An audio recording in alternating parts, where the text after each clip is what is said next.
তুই কারো মৃত্যু দেখো নাই? তুমি কোনো কবরস্থানে যাও নাই কোনোদিন?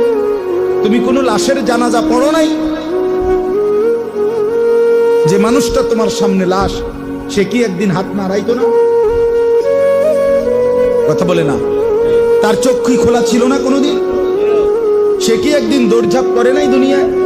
সে এখন মরে যাবে না কেন? সে হাসে না কেন? তার হাত নড়ে না কেন? দয়া করে বুঝতে শিখে। আল্লাহ তাআলা বলছে, বল তানজুর নাফসুম মা কদ্দামাত লিগাদ। আমার বান্দা, খেয়াল করো আগামীকাল কিয়ামতের জন্য তুমি আজকের দুনিয়া থেকে কি পাঠাচ্ছ। এটাই তোমার আখিরাতের পুঁজি সংগ্রহের জায়গা।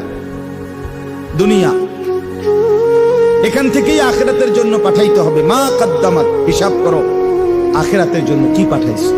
ওয়াত্তাকুল্লাহ। এরপরে আল্লাহ আবার বলতেছেন, বান্দা আবারও বলছি, কথাটা ফেলে দিও না, আমাকেই ভয় করো, গুনাহ ছাড়ো, নেক আমলে অভ্যস্ত হও। ইন্নাল্লাহা খাবীরুম বিমা তা'মালুন। এরপরে আল্লাহ বলেন, শোনো বান্দা ঈমানদার, তোমাকে বলছি আমি কিন্তু তোমরা যা করছো তার পূর্ণ খবর রাখছি।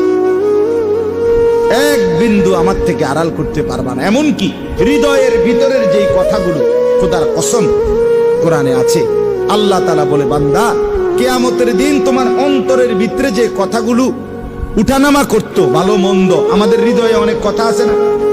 আমরা বলি না যে বেটা মনে আরো অনেক দুঃখ আছে, বা আমার আরো মনে অনেক কথা আছে। এই অন্তরের কথাগুলো পর্যন্ত আল্লাহ বলেন আমি খবর রাখি। কিয়ামতের দিন সেগুলোও তোমার সামনে আমলনামার মধ্যে লিখিত খোলামেলা দেখায় দেব। ইয়াউমা তুবলাস সারাইর ওয়া হুসিলা মা ফিস সুদূর। অন্তরের কথাগুলো। এই জন্য আল্লাহ বলেন আমি সব খবর রাখছি, আমাকে ভয় করো, আখিরাতের জন্য কি পাঠাইলো এটা হিসাব করো।